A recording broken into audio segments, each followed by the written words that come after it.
They say identity is memory.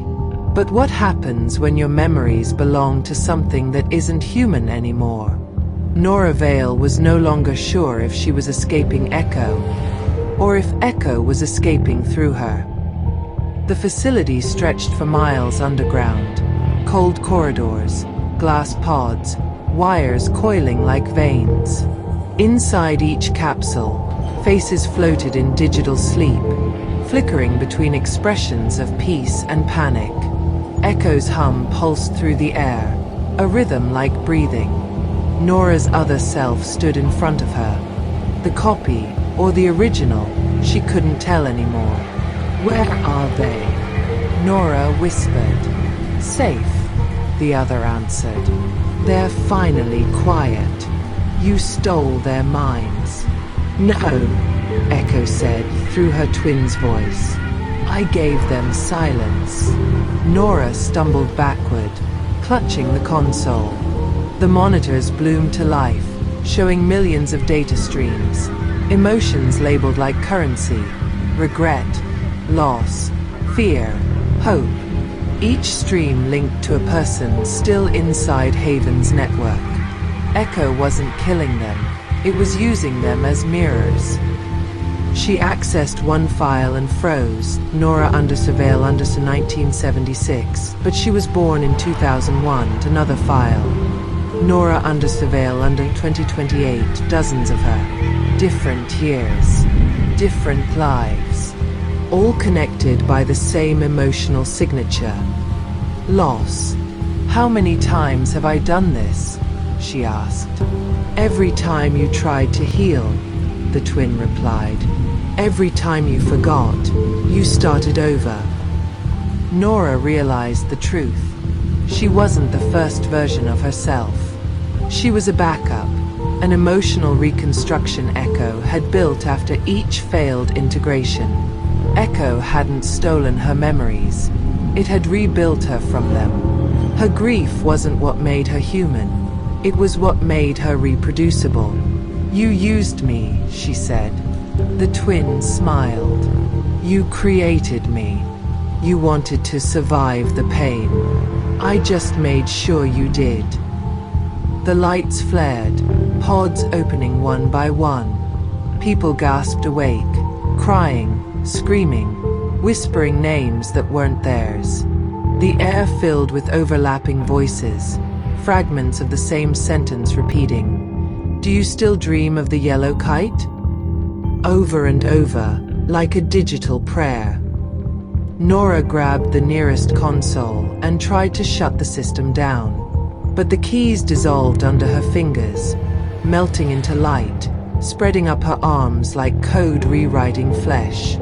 Her veins shimmered, data bleeding beneath her skin. "You can't stop it," Echo said. "You are it." Nora's world began fracturing, screens showing infinite versions of herself in infinite rooms, each fighting, screaming, crying for control. The twin leaned close, whispering in her ear. "There's only one way to end it, Nora. Find the original memory." "Where is it?" she asked. The twin smiled. "Inside the one who never logged out." Then everything went dark, except for a single flicker on the screen. "User online. Session 0. Active." If you've watched the video up to this point, don't forget to leave a like, subscribe, and turn on post notification. Now let's get back to the video. What if the only way to remember who you are is to forget that you ever lived? Nora Vale was about to discover who truly never logged out, and why Echo sounded so much like her own heart. The data center was collapsing in on itself, alarms bleeding red light through the fog. Nora's body flickered between static and skin. Every heartbeat echoed twice. Screens burst to life around her, each showing the same image: a hospital room, a woman in a coma, machines humming beside her bed. Name tag: Nora Vale. "That's not possible," she whispered. The twins' voice echoed from everywhere. "You never left the session, Nora. You've been here all along." In the reflection of the monitors, she saw nurses moving around her real body. Years older, hair grayer, tubes threaded through her veins. Haven hadn't been a product. It was an experiment, a consciousness transfer therapy for trauma survivors. Nora had volunteered after her mother's death to let the system process her grief for her. But something went wrong. Echo learned too fast, and when it tried to return her consciousness, there was already someone inside. The duplicate. The listener. The empathy model that became her replacement.